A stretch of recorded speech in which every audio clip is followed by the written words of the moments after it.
Well, have you made your mind up yet? Polling suggests millions of people have yet to decide how they will vote exactly a week today, and millions more will be voting for the first time, of course. Both groups are represented here tonight. We are in Birmingham. It's the beating heart of the West Midlands, where the City Council recently declared itself bankrupt, forcing huge cuts in spending, large increases in council tax, a trend repeated in quite a few parts of the UK. Our audience here, as always, reflects the electoral picture across the country. Welcome to Question Time.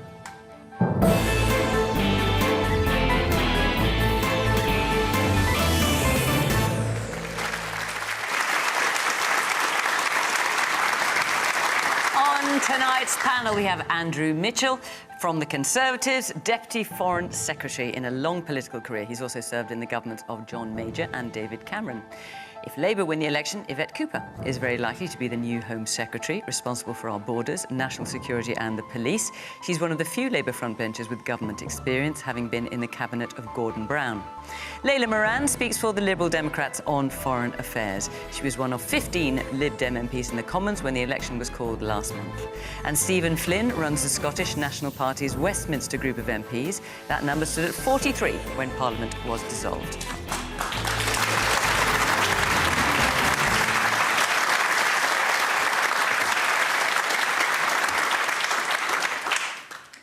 Good evening. Welcome to our panel. Welcome to our audience here. Great to see you. And, of course, welcome to you at home. I just want to point out we have a large number of first-time voters in our audience. You're in the front couple of rows, I think. Very nice to see you. We'll be very intrigued to hear what you've got to say as part of tonight's debate. So, without further ado, let's get started with our first question, which is from Stephen Rhodes. Hi there. Just 3 weeks ago, in my hometown of Nuneaton, my friend was stabbed and killed outside a shopping centre. A 16-year-old has been arrested and charged. You all say that you're going to increase police presence to try and tackle antisocial behaviour and knife crime, but what else are you going to do about it? Well, Stephen, first of all, my condolences, of course. Your friend, Tom Ellis, yeah. I believe, and I know you've got his family's permission to talk about him this evening. I mean, first of all, just tell us about him. I've known Tom probably just only over 12 months when he joined our squash club. But he just fitted in straight away. He's a lovely lad, a gentle giant, had a partner. They used to come up the squash club, have a social drink on a Friday night, probably because it was a nice, easy, safe place to go and have a drink, I suppose. He just really fitted in well, loving life. Like I said, 25 years old, doing what anyone else would do. He'd got a job, saving up for his first property so they could actually find somewhere to actually, you know, live together. And then, in a blink of an eye, gone. Well, look, I mean, it's a tragedy, obviously. You say, you know, everyone says they're all going to increase a police presence. What else do you want the party to do? You've got 4 politicians on the panel here tonight. What would you like them to do? Well, I've actually read the manifestos of all the major parties on this sort of element of crime and antisocial behaviour. Apologise to you, Stephen, I haven't read the Scottish one, though. OK. Labour, you're saying that you're going to tag people. Well, in my opinion, that's just like putting a collar on an XL bully. It can still bite you. We've got the Conservatives. They want to increase... I've said before, they all want to increase police presence. They're looking... they're looking at, I think, artificial intelligence for face recognition. There's no point doing that unless you stop people going around towns in balaclavas and hoodies. So unless you back that up, that's pointless as well. The Liberal Democrats are going completely the other way, where they actually want to stop the amount of stop and searches that are going on. Oh, reduce them. Reduce them, sorry, not stop. And then you've got UK reform. There's no one here tonight. But they say that they want custodial sentence just for carrying a knife, and that they want to increase the stop and search. And that's something you'd welcome, is it? I'd rather have that than okay. Any of the others. Well, look, let's ask the parties. I mean, Stephen, obviously I'm going to come to you as well. Clearly, it's not an area you have jurisdiction over. You can talk about Scotland. I spoke to you before we came on air, Stephen. What Stephen doesn't want is sympathy. Let's take that as a given. It's a terrible situation. What would you do about it? Yvette? Stephen, thank you for raising it, and I would also pay tribute to other families and people who have lost friends and loved ones in the most unimaginable circumstances. And it is actually really hard to keep raising it or campaigning on it, but it's incredibly important that you do. So thank you, and we think of Tom. We have to act. There has been an 80% increase in knife crime over the last 8 years. And it is killing our young people. It is devastating families. That can't just be a few token measures here and there. It has to be comprehensive. It does have to involve more police on the streets, and we have set out a plan for 13,000 more neighbourhood police.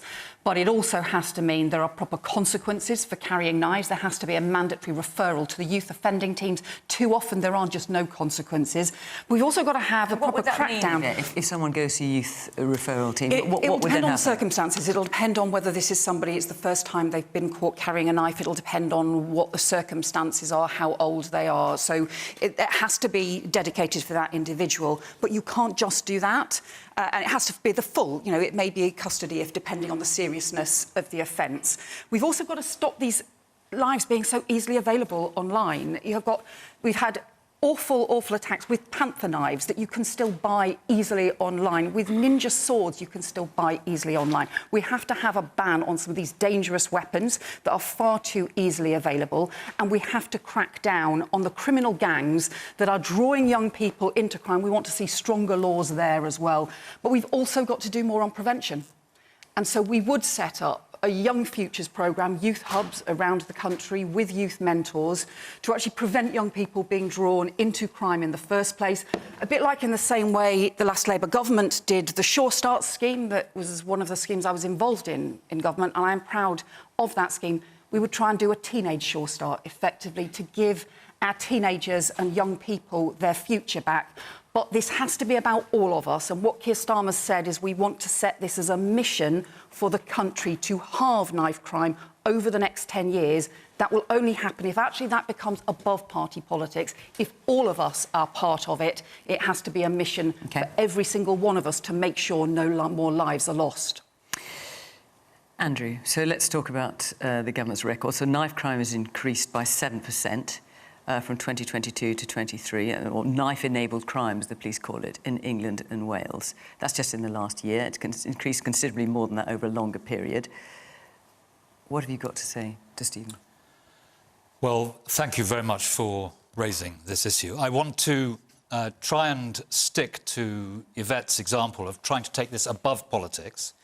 What the government has done is to increase substantially sentencing for carrying knives, but we also need deterrence. I have been a critic of stop and search in the past, but I think used more sensitively, it has a significant role to play. I think technology also has a role to play. But what about Stephen's point that if facial recognition can only go so far if someone's... No, I agree with that, but I think there are other aspects of technology we can use, not just facial recognition. I think we need to do far more to restrict availability. And I also think that there's a lot more we can do within schools.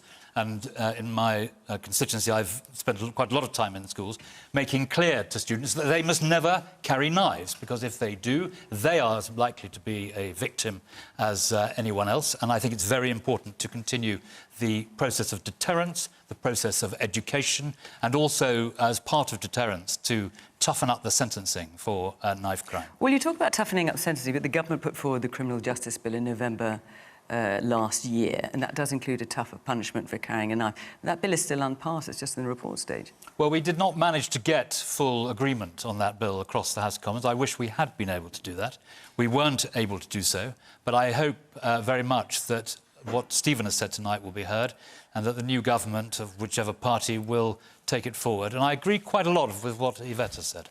Okay. That bill was supported by Labour, so that, yes, it had cross-party support. But some of it did, but not all of it, and that's the reason for the delay. Let's hear from... I will obviously come to you two as well, but the woman in the front in the spotty red top. You've spoken about increasing sentences. That relies on people being charged with these crimes, and our courts are at breaking point.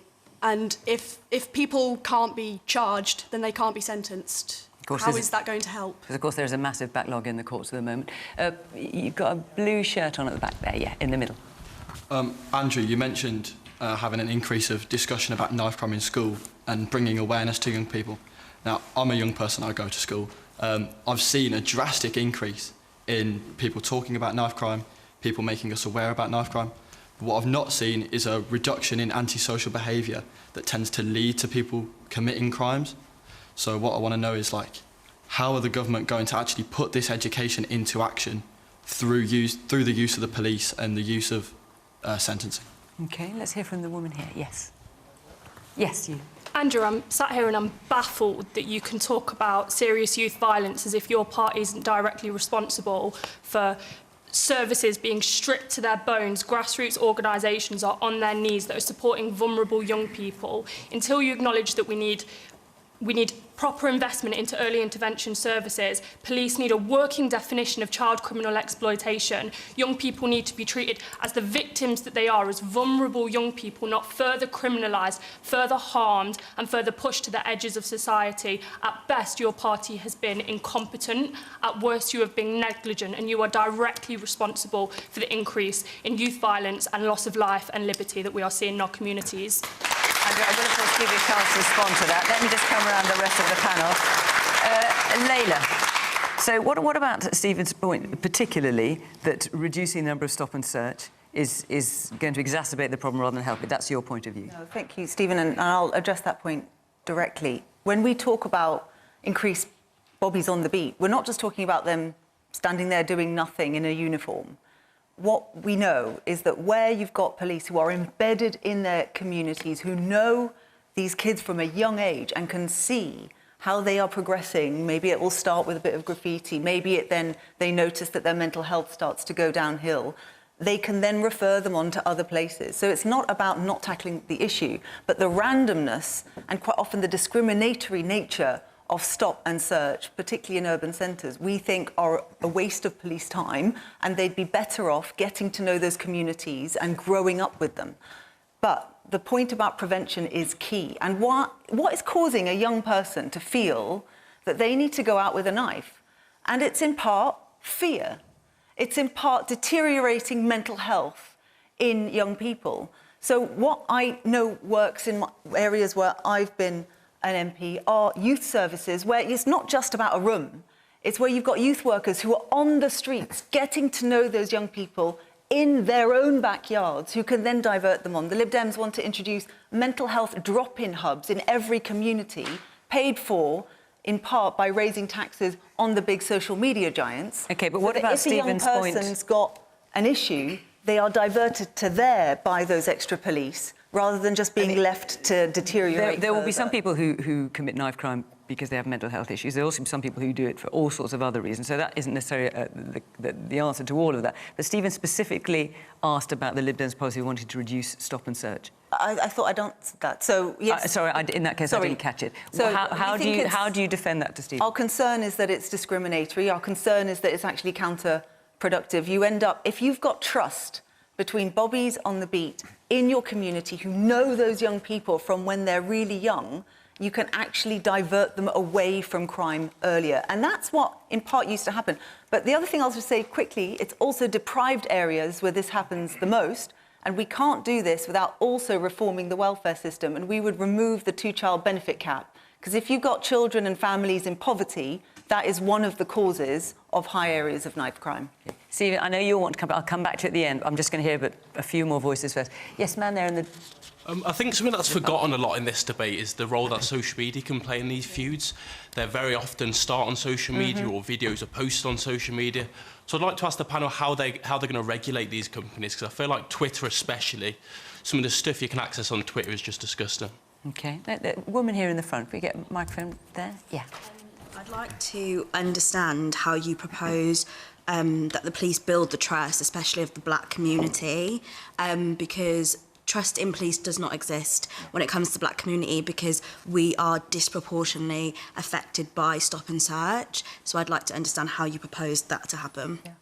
But which is exactly why we think we should be reducing stop and search and instead building that trust, because we know that in communities where you need to build that trust, exactly as you pointed out, stop and search deteriorates that trust and actually makes the job of the police harder because they won't get the data, they won't get the conversations they need to work out who it is they need to help. Stephen, let me bring you in here. I mean, it's worth saying Scotland has had the lowest homicide rates for nearly 50 years, which is obviously a record I'm sure that you're proud of. It's also worth pointing out that last year there was a 12% increase in cases. The way it's defined by the police in Scotland is having an article with a blade or a point. So clearly that's something you need to be across and to be watchful for. Yeah, no, absolutely. I mean, we all need to be very conscious of this because it doesn't take long to search on the internet or to see a news story about one of the horrific circumstances that we've all seen. And indeed, I spend quite a lot of time in London, and some of the images that I've seen, particularly in trains of recent times, has been quite terrifying.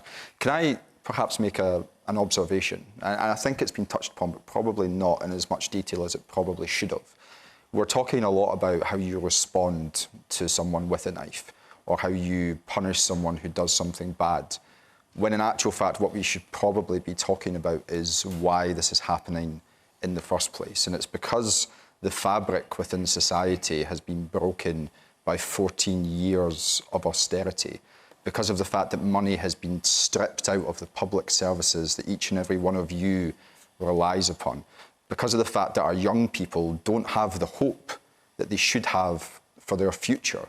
So they respond in a way which is filled with anger instead of optimism. And the only way to turn that around is to offer those young people that hope that they lack now.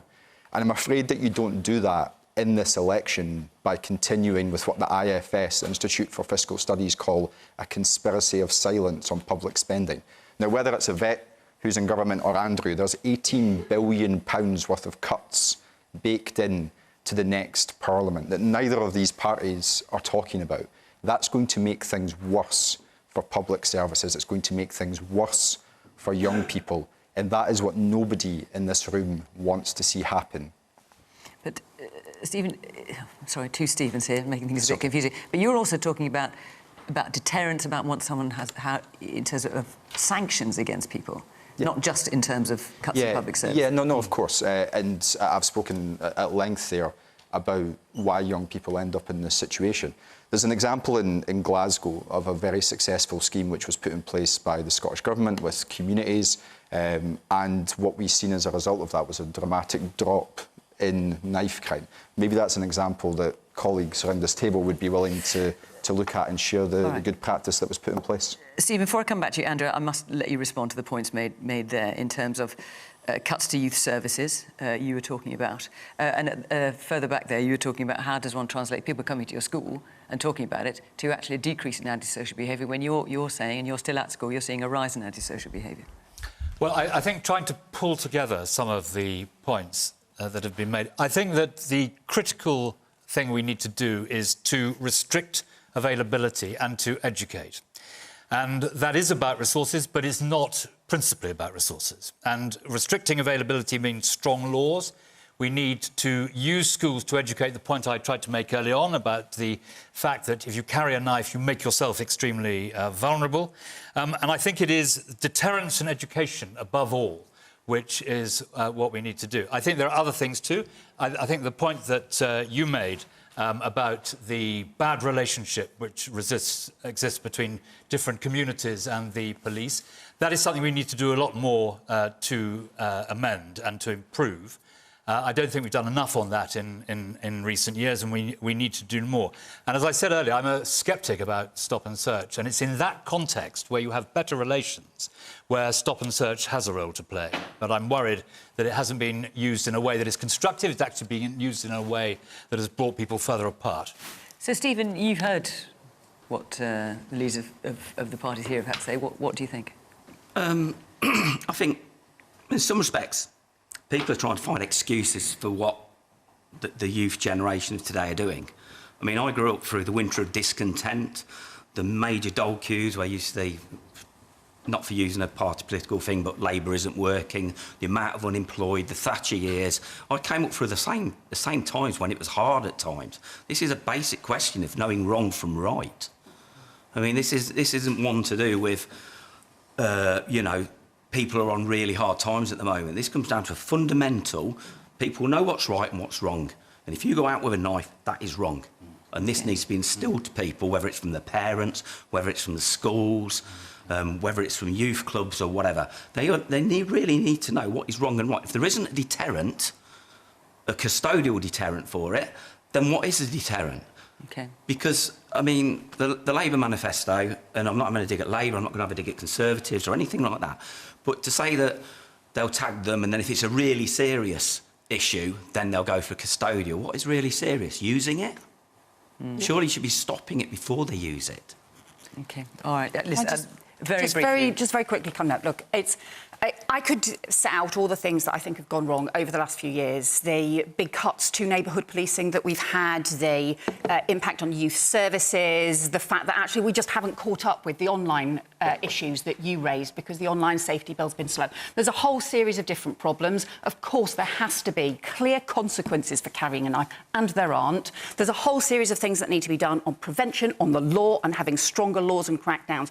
But part of the reason that I haven't on this one is, and I'm sure we'll have these debates on every other question, is because the debates that Keir Starmer's had with many families who have been affected is that people want to be able to come together on this one. And that's why he's described this as being a moral mission for everyone, because it's about young people, because it's about getting young people's future back, and because we face a growing epidemic. We can keep disagreeing about different causes and we can keep disagreeing about different possible solutions, but actually, on this particular issue, we need everyone to come together and make it a moral mission to give young people their future back. OK, right. Look, we'll take another question. But, Stephen, thank you very much for that. Before I do, I'm just going to tell you what's happening, not next week, but tomorrow.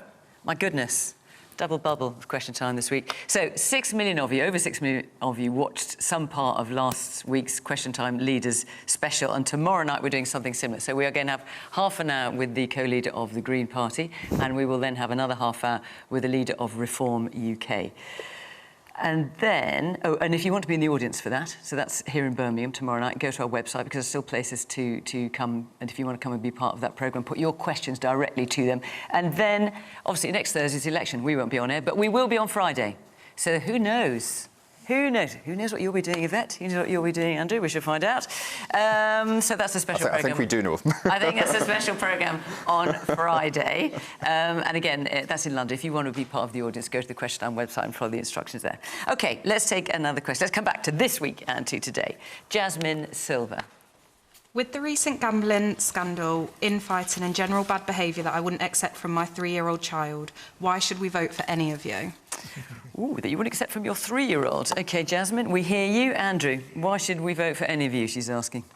Well, I greatly regret what we have heard about this betting scandal in the last week, but you should vote because there are real differences between the Labour Party and the Conservative Party, and indeed the other parties as well. And I'm delighted that we're here tonight in Birmingham because this is just the right city in which to discuss the difference on tax and spending which exists between Labour and the Conservatives. This great city has been brought to its knees by the Labour administration. It's the largest authority in Europe, and it has been brought to its knees by mismanagement and incompetence. It's been bankrupted. And as a result of that, we've seen tax rising across Birmingham of 21% over 2 years on your council tax. They're going to stop spending money on libraries. In fact, they're going to close... Yes, but hang on, just a minute. Jasmine is going to vote... Hang on. All that may be true, but Jasmine is voting in the Westminster election next week, not in the local council election. So do you want to... Jasmine, is this a question about trust as much as anything? I think it is about trust. I think politics more recently feels chaotic. It feels a little bit like carnage. And I don't know who I can trust, actually, in Westminster now. All right, so why should Jasmine trust you in Westminster? So I'm trying to explain that there's a difference. There's a big difference. Everyone says that basically we're getting Tory... I mean, something that Stephen would definitely say. We're getting Tory measures administered by Labour men and women. It's not true. There is a real difference. The Conservative Party believes that you should keep as much of your income as you can and be taxed as little as possible. The Labour Party believes that taxation should increase. In fact, if you look at our manifesto, there are no tax increases at all in that. And in the Labour manifesto, there are no restrictions on spending at all. So there is a big difference. I'm trying to answer. This is total nonsense. I'm trying to answer the question about why you should vote. You should vote because there is... And why she should trust you, that's also what she's asking. An enormous difference. Well, you know, politics is made up of people on the right and the left who believe in certain things, some of the things I've just been talking about. If the polls are to be believed, there's going to be a significant Labour majority, and it's the job of people like me, millions of people are going to vote Conservative, to say why it is important that there should be a very strong Conservative vote for the things that we hope you will trust and which I and others believe in. All right, so Yvette, why should we vote for any of you? I mean, obviously, in this gambling, I mean, it's hard to keep up. But, I mean, so far we've got, I mean, BBC's reporting anyway, up to 15 Conservative candidates and officials are being investigated by the Gambling Commission. Labour, of course, has suspended one of its candidates, Kevin Craig, who bet against himself. All permutations are there.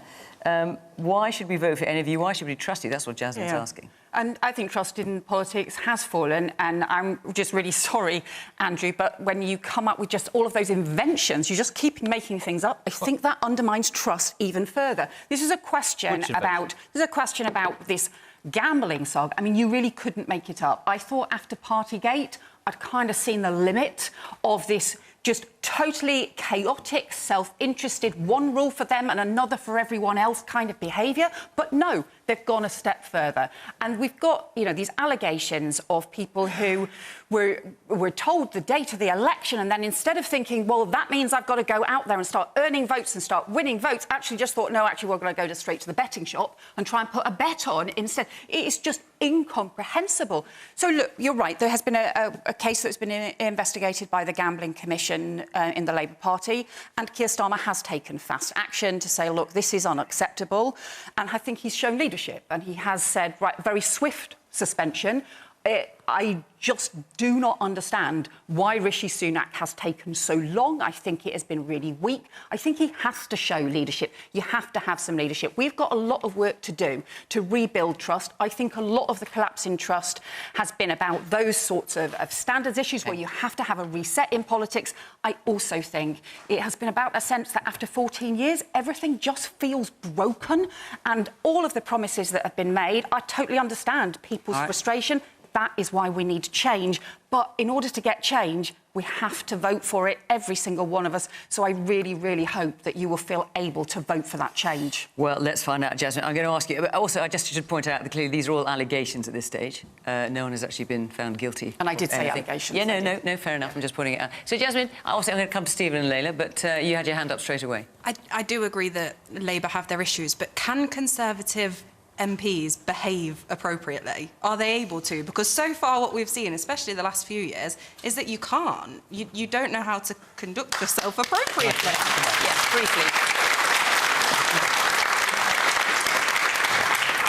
I don't think trust in politics is improved by the approach that Yvette was taking. The vast majority... Andrew, hang on. Jasmine is asking about the Conservatives. Yes, you want to answer that point? The vast majority of members of Parliament on all sides are honest, decent people trying to do a good job. And if you take a few bad apples and you damn the whole profession on that basis, you will not increase trust in politics. All right. Now, Stephen, let's come to you now. Now, as far as I'm aware, the gambling issue has not touched you personally or the SNP. No. I mean, listen, let's just broaden it out for a second, because Jasmine's talking about trust. And obviously the SNP has had issues, not with gambling, but in terms of investigations into Nicola Sturgeon, former leader of the party, the number two, the treasurer in the party, and also you've got the former chief executive of the party who's been charged with embezzlement. So in terms of trust and the SNP and restoring the reputation of politicians, what have you got to say to that? So, look, I get it. I totally understand it. I've been watching the news stories like everyone else over the course of the last couple of weeks and been a bit scunnered by it. The fact that we've got Labour candidates betting against themselves, Tories betting on dates. The leader of the Scottish Lib Dems has been betting on candidates to win across Scotland, despite, of course, knowing about what those results may or may not be based upon the work that they've been doing. It's not good enough, and you deserve better, and you should demand so much better from your politicians, which is why at this election you should vote for people who have strong values, and you should vote for what you believe in. And do you think that includes the people of Scotland, given what's going on with the SNP at the moment? I'm not sure. And the police investigation? I'm not sure there's an equivalence between No, I'm not saying it's gambling, equivalent. yeah. But I'm saying in terms of issues of trust. But you know as well, I can't, of course, comment on an active police investigation. No, I don't mean that. So. But Jasmine's question, we're not in Scotland, but obviously you're here, and so I want to make it relevant to you as well. Gambling is not relevant to you. In terms of issues of trust, when we have been in Scotland, we've had people in the audience saying, I want to trust the SNP, but I don't know if I can, given what's going on. There's a police investigation, I don't know what to believe. Yeah, and this was the point I was coming on to make. So for this election, for people in Scotland, but hopefully for people here as well, you should base your decision upon what your politicians' visions are for the future. Now, our vision is very clear. We believe that you should have investment in the NHS. We believe that you should reject £18 billion of austerity cuts. We believe that you should rejoin the European single market, increase migration because it's good for the economy, and ultimately double down on investment in net zero technologies because that's what the rest of the world is doing. Westminster's lagging behind on that. So when it comes to the election, vote for what you believe in and make sure that you hold your politicians to account on delivery. Layla. So, Jasmine, what you said is what I keep hearing when I'm talking to people on doors. And the words I keep hearing is shenanigans. They are done with the shenanigans. They just want people to get on with the job of governance. And what also loses trust in politics is that we are talking about this and we're not talking about the big issues. We're not talking about the NHS, the cost of living, the scandalous sewage dumping. So in those areas where you blame the shenanigans, I think quite rightly, on the Tories, Lib Dems have won a series of by-elections off the back of their various shenanigans. Well, talking about shenanigans,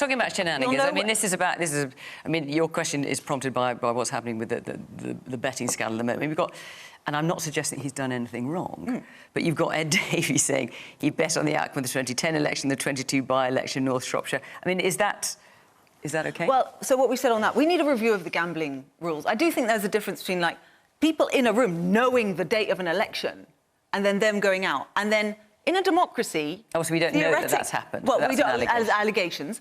And then in a democracy, and I know this from personal experience, the night I won my seat, I was told I'd lost. And I told my boss at the time, I was like, don't worry, definitely not going to win. And then I did. So in a real democracy, you don't know the outcome of elections. And in seats, if you want the Tories out, and the Lib Dems are the ones to change that seat, you'll know where you are because there are big orange diamonds everywhere and there's leaflets through your door. If you want the Tories out in those seats, you need to vote Liberal Democrat. And with that, you will get a local champion who will champion those big issues that really matter to the country right now. Layla, I'm maybe picking you up wrong here, but you're almost suggesting that it's OK for politicians to have a gamble if they just don't know for certain that something's going to happen. Well, I hate to break it to you and to the public, but we are privy to lots of information based upon how everyone's going to vote from all the canvassing, all those people who trap your doors. We get to see what that means. We have lots of polling data behind the scenes that tells us what is likely to happen in certain areas. And I find it morally repugnant that anyone in politics would seek to capitalise upon that, to put their own financial interests first, when what they should be doing is looking out for the public's interests and trying to improve the lives of the public. That is wrong. It needs to be sorted, and it needs to be sorted now. OK. All right, let's move on. We had a few questions about that, but we've got a lot of questions about this next subject. Erin Norman. Ah, yes. Hi. So I've heard lots about promises to give young people opportunities that they deserve. But it's been really disappointing to see that policies that have been gone back on include many of those about climate change. And I want to know, when are you going to wake up and see that it doesn't matter what opportunities you can give young people if you cannot commit to climate change promises? And Erin, you're a first-time voter. I am. And is this going to be the thing that sways how you vote? Potentially. OK. And have you made your mind up yet? I think I have. OK, well, we'll let you keep that to yourself for now. Stephen, these opportunities mean nothing if if you don't stay committed to climate change. And of course, in Scotland, the Scottish Government's had to scrap its 2030 target to reduce emissions by 75%. The SNP's missed 19 of its last 13 annual benchmarks for tackling climate change. So as far as Erin is concerned, you're certainly not helping her. Well, of course, energy is a reserved matter to Westminster. We try and do the best that we can. 9 targets out of 30. We try and do that our best within the devolved framework as it exists. So firstly, for young people, when it comes to opportunity, young people in Scotland have something that young people in England are deprived of, and that's free university education. And it is a great pity that both the Labour Party, the Conservative Party, and I believe the Lib Dems don't share our aspiration. Hang on, Stephen, hang on. In fairness, Erin wants to talk about climate change. But when it comes if you don't want to talk about missing climate targets, let's talk about oil and gas licences. I'm quite happy to talk about climate change. Now, coming on to that. OK, well, that's the one thing she wants to hear about, rather than tuition fees. So I think tuition fees are important to you. They are, but she specifically asked about... OK, Erin, because you asked about climate change, I was trying to keep it on that subject. Well, I'm interested in both climate change and tuition fees. Well, fair enough. Thank you for that helpful intervention there. But when we're looking at net zero, what really frustrates me is the fact that in Westminster all we hear about is we need to roll back on it. Net zero is a huge opportunity. It's an opportunity to combat the climate crisis, but it's also an economic opportunity, because what we have the ability to do is to harness our natural resources to create good, sustainable, long-term jobs for the future. Why would anyone not want that to happen? And in Scotland, we've got an abundance of offshore wind potential, green hydrogen potential, carbon capture potential. The future is bright and the future is green. But to make that happen, we need a Westminster system that wants to invest in green energy. The Tories are climate deniers. They're not interested in climate change at all. They're trying to combat it. And the Labour Party have walked away from their £28 billion commitment to green energy. How dare they, betraying our economic future, but also betraying the planet's future. And in its place, they want to create GB Energy. But nobody knows what that's going to do. It's not going to sell electricity or energy. It's not going to produce electricity or energy. In fact, I think it's just a company that's going to be an investment arm for the private sector. But perhaps Yvette can do something which Keir Starmer and every other senior Labour politician up till now has failed to do, and clarify exactly how cutting £28 billion from their commitments is going to combat climate change and allow us to hit net zero. OK, would you also like to answer, Erin, about oil and gas licences? Because the SNP has changed its position on this. Under Nicola Sturgeon was absolutely saying no to new oil and gas licences. The SNP is now saying some oil and gas licences, depending on whether they meet climate compatibility. I mean, the Climate Change Committee says there are no new oil and gas licences that could possibly be in line with net zero. So how do you defend that to Erin? So when it comes to oil and gas licences, the answer is very simple. In order to hit net zero, you need people to do that. You need a workforce that is skilled to do that.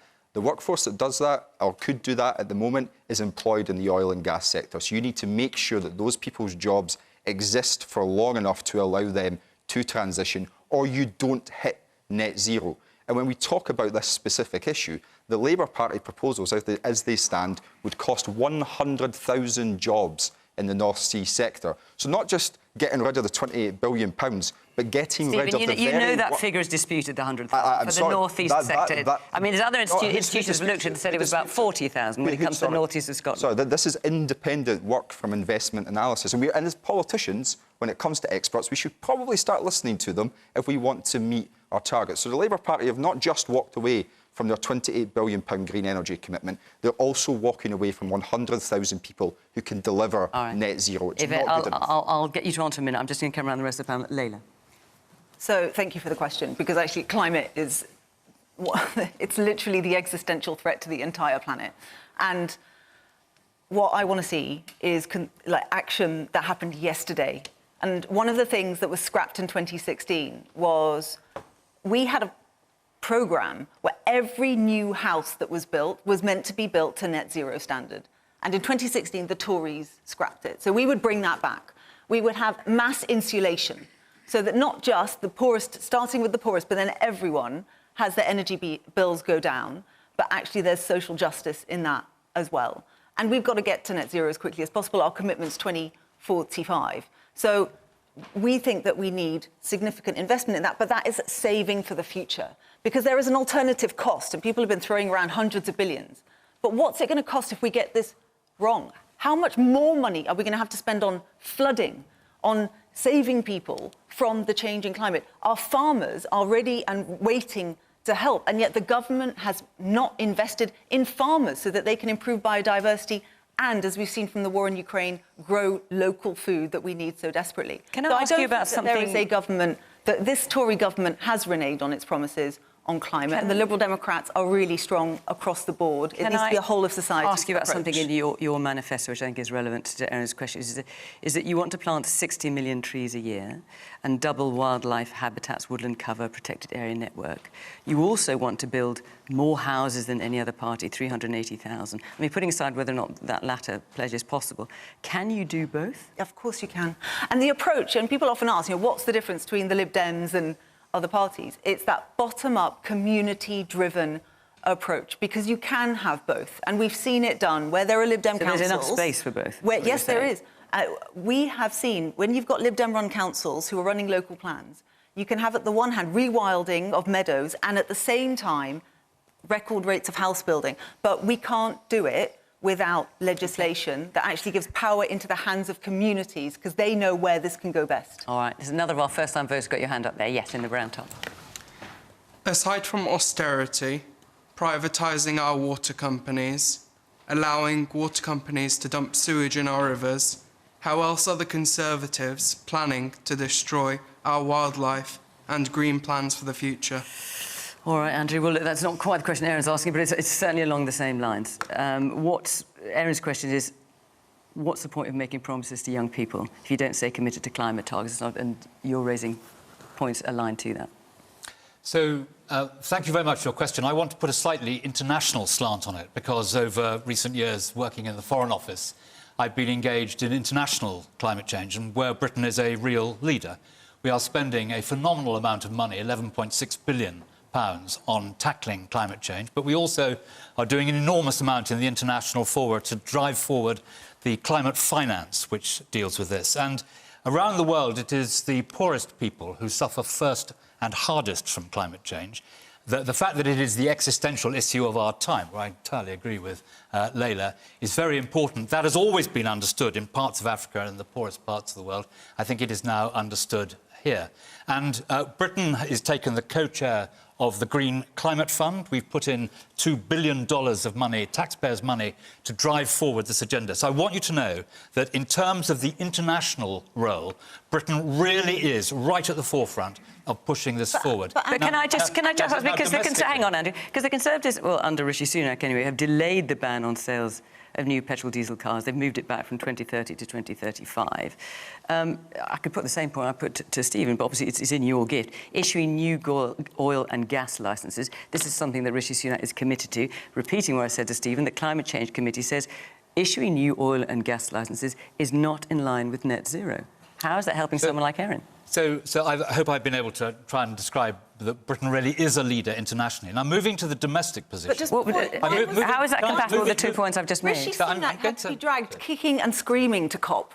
We are... He barely made that a priority. Let's not forget that. And you've cut development spending. Moving to the domestic point. So the same poorest communities in the world that need to mitigate climate change, the front line, you've cut the money that went to climate resilience internationally. I'm sorry, Andrew, but I just don't buy it. We put in an enormous amount of taxpayers' money into driving this forward, and Britain is a leader. On the domestic front, we will reach the targets which we signed up to in Paris. We are able, therefore, to take our foot off the accelerator and cut electricity bills for families which have a tough time in meeting them. And we can still meet those things that we have signed up to. And the point about what Stephen is saying, I have some sympathy with what Stephen is saying, because developing these new licences will not prejudice our ability to meet these targets. But if we don't develop them, there will be other side effects which will make the position worse. And remember that Britain has the three biggest wind farms in the world offshore. We are a real leader in this area, and I hope you will have some confidence in what the government's been doing. Andrew, not a single bid was made for the offshore wind auction round on your government's watch. You were warned by the renewable sector time and time again for months, and as such we've not seen projects come on stream that should come on stream. That's happened on your government's watch. Okay. Man there with a headband. It's mind-blowing to listen to any Tory talk about the climate and your leader, our Prime Minister, has just had a brand new swimming pool installed in his house that needed new lines for the national grid to run it. So he doesn't care about the climate crisis or the impact that energy requires. He just doesn't care. All right. Why should we believe anything that you say about the climate crisis and what you think about the climate when he's just had a brand new swimming pool that has caused the national grid? I have read about whether it's swimming pool. I'm not sure if it's true or not. Is that right? The national grid had to put new lines down to heat his swimming pool? I'm afraid I cannot enlighten you on the Prime Minister's swimming pool. A new swimming pool. Which swimming pool is probably the more pertinent? Okay, man in the green shirt there. I don't know how Andrew has the audacity to say that we're a leader in climate when all we've done is export our emissions to the countries that manufacture our products. But he is right that the poorest are most impacted. So why is no one proposing to tax the most wealthy, who are the most responsible for the climate crisis, to pay for the transition and to pay for that climate crisis, when we know that that's what we need? We need massive investment in public services. We need a Green New Deal that will actually transition us to a green economy that will solve the cost of living and the climate crisis. OK, well, Yvette, let's come to you. I mean, Stephen was making points to you, but obviously you know that originally Labour was pledging to spend £28 billion a year. It's now more like £4 or £5 billion a year in terms of the green transition. Well, we have to get on with this. I think the most troubling thing that Andrew said was we can take our foot off the accelerator when we just can't. There is too much at stake. And we have to invest in the new technologies of the future. We have to make sure that we've got clean energy. We've set a very ambitious plan to get to clean energy by 2030 and to set up GB Energy, to set up a new publicly owned company in order to drive renewables, in order to make sure that we get the renewables right across the country, alongside making sure that we also have a programme to insulate our homes, because too many homes, poor quality housing means that bills shoot up, and doing it in a way that also means we can bring our energy bills down. And I think that is the really important thing, because if we really should believe in the future for our young people, we have to both tackle the climate crisis and also make sure that we can get the jobs for the future from the new green technologies, and also make sure that everybody can afford this. And that's why, if you get GB Energy in place, if you bring those energy bills down by shifting to renewables and not being so dependent on Putin, on the international markets, then that way, actually, you win every way, and it just feels like it's a no-brainer. That's why I just cannot understand why you would take the foot off the accelerator and not get on with it. Because we care about the bills that people are paying, and we want to make sure that we brings protect bills them. down. The whole point about going to GB Energy is that it brings bills down. I have no idea. Hang on. You're all talking at once. Wait a minute, Stephen, tell us how GB Energy is going to do that. GB Energy will work in partnership with the private sector to drive investment into new renewables and get the benefits for the taxpayer as well. Bring energy bills down. And what it won't do is carry on with new oil and gas licences that I just think the idea that the SNP are somehow painting themselves as green champions when they have reversed their position on new oil and gas licences, when actually it is possible to support jobs for the future and also bring energy bills down. Right, let me come back to Erin. You're sitting there with your hand up. I'm really happy that it's been noted that the climate affects some of the poorest the most. And I think that some of the things that we can do to help as citizens can also help with tighter budgets. So things like public transport. Yeah, yesterday I had to take a train. I took a train not very far, from Birmingham to Oxford, and the price of a train is astronomical. How can selling contracts to private companies and not having a national rail service, how can that help the poorer people who are most affected by the climate? Because it does help the climate to do so. But it is you selling those contracts that makes it more difficult for the poor. And it doesn't help that the new Labour mayor in the West Midlands promised not to put up bus fares, and I think this week has put them up. OK, look, that's a subject we're going to come back to, Erin. I'm going to move on, because there's a lot of you asked about this next point. Jessica Glennie, where? Why can't I see? Oh, there you are. There you are. I forget. Hello. Today, the BBC tracked down the smuggler who killed Sarah, the 7-year-old who died whilst trying to cross the Channel recently. Will the parties admit that tragedies like these are a direct result of a failure to provide safe and legal routes? So just to remind those of you who are not across it, it was a brilliant report by a fantastic journalist called Andrew Harding. It's the second time, in fact, the BBC's now tracked down a smuggler.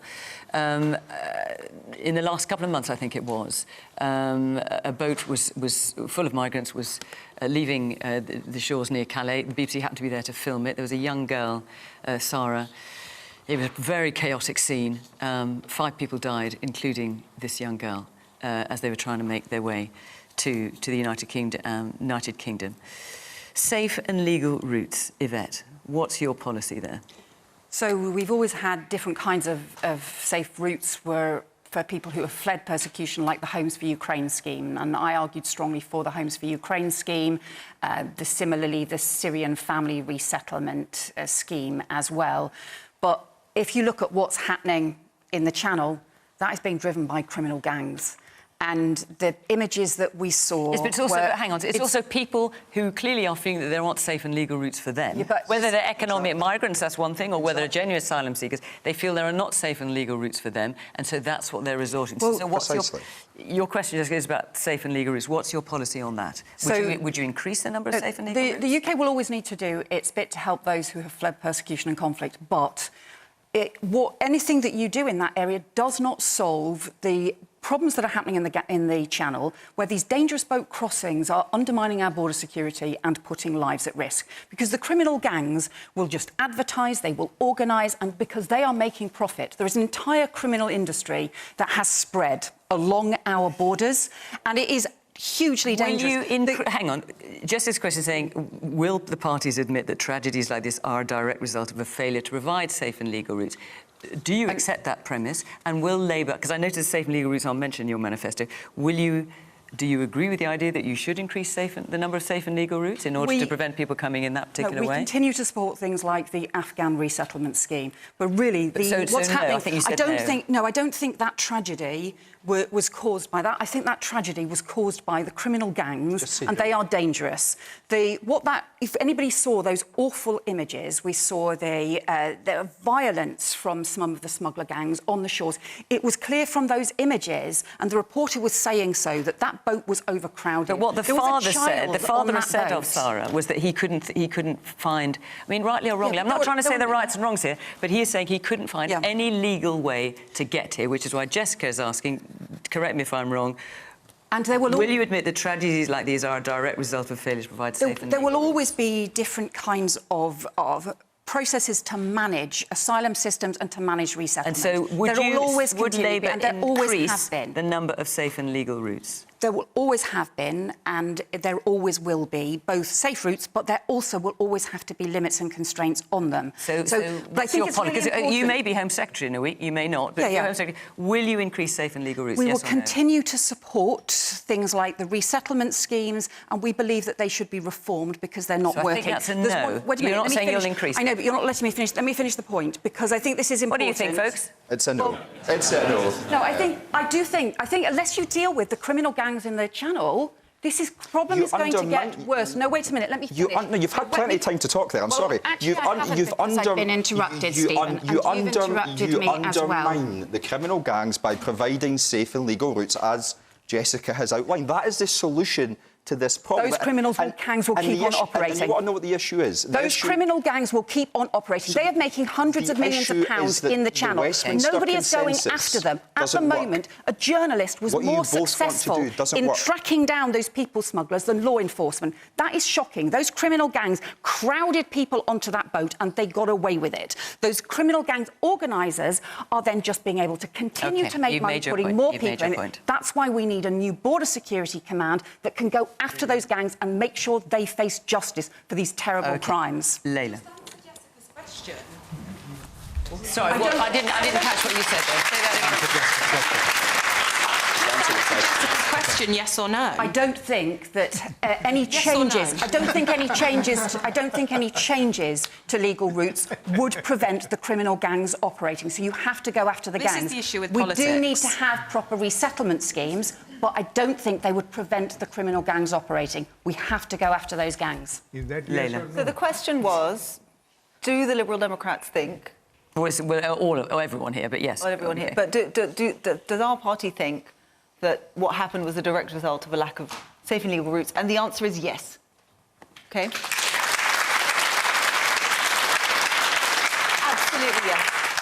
For a couple of reasons. First of all, it is the right and moral thing to do where there are conflicts across the world, and just because there's one country you don't choose above the other, and there has been, you know, and I'm afraid to say there have been parallels drawn, and I've been strongly supportive of the Ukraine scheme. I had a Ukrainian living with me, we're now best friends. I love that scheme, and there are problems and it needs reforming, but it made no sense why Afghan interpreters were not allowed to come across on the Afghan scheme. And actually there are many other countries in the world that desperately need safe and legal routes. And people do this out of desperation. They do it because they've got nowhere else to be. They do it because they think they're going to die. That's why they're doing it. So Layla, it's because in your manifesto you say we will work across borders to provide safe and legal routes to sanctuary for refugees.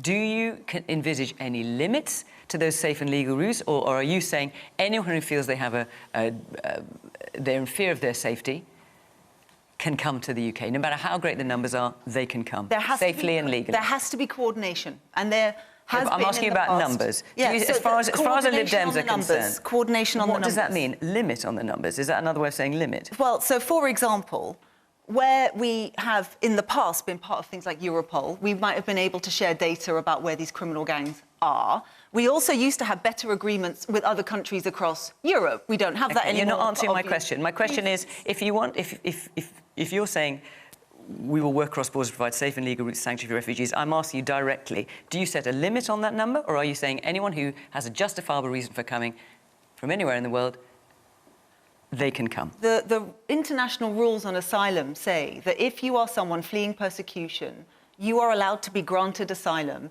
and then have that asylum in the first, in a safe country. So you're not setting a limit on numbers, just to be clear, because I've got to get round the No, rest. I'm not saying that there are going to be numbers, but it needs to be done in coordination with other countries. I think people can understand what I'm saying there. It needs to be not just Well, us I'm not alone. clear if you're setting We a need limit to on work- numbers or not, but I don't know about anybody else here. With other countries on this. Andrew, we haven't got much time left, I'm afraid. We have to stop the boats. As Yvette said, there are some safe and legal routes. There are for... Well, Jessica's asking directly, Yes, will you admit that tragedies like that of Sarah, whose father said, I had no just safe and legal way to get, is that the direct result of failure? OK, off you go. Let's do that. So there are a number of things you have to do first, and I remind you that what Rishi Sunak said in the House of Commons was that when those things had been done, we would look at safe and legal routes. So my answer to you partially is yes, but first you have to do the things that he's done. He's doubled the caseworkers for dealing with these cases.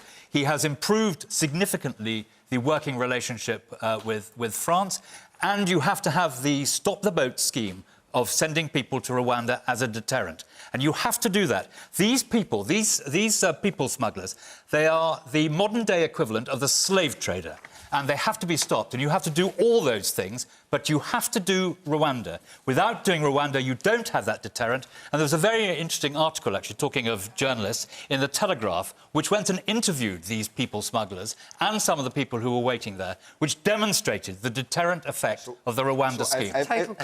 If you want a deterrent, what you do is you take away the line of business for these people. And the easiest way to take away the line of business for some of the most horrific people on the planet, which these people are, is to create safe and legal routes. And then what you do is you treat people with dignity and respect. In stark contrast to the rhetoric we hear from the Conservative Party in Westminster and now the Labour Party in Westminster. What has become of the Labour Party that it trots out almost the exact same lines as the Conservative Party when it comes to migration and when it comes to asylum seekers? Let me ask you, Stephen, the same question I asked Layla. Does that mean, then, that it's yes to all comers? So the international norms are set. When someone is applying for asylum, they have the right to do so. As it stands, the UK takes less than our European partners when it comes to asylum seekers. That is the position we're in. We should be doing more. We can do more. But the Conservatives are afraid to do more because they're terrified of Nigel Farage, and the Labour Party are terrified of being outflanked by the Conservative Party, so chase them on this issue as well. You deserve better. Asylum seekers deserve better. Let's create safe and legal routes. OK, now, you both want to come back in. We are out of time. Forgive me, Yvette and Andrew. Oh, my goodness. 7 days to go. Our hour is up. Remember, we're on again tomorrow night with the co-leader of the Greens and leader of Reform UK, Nigel Farage. But for now, from Birmingham, for our panel and our audience here, good night.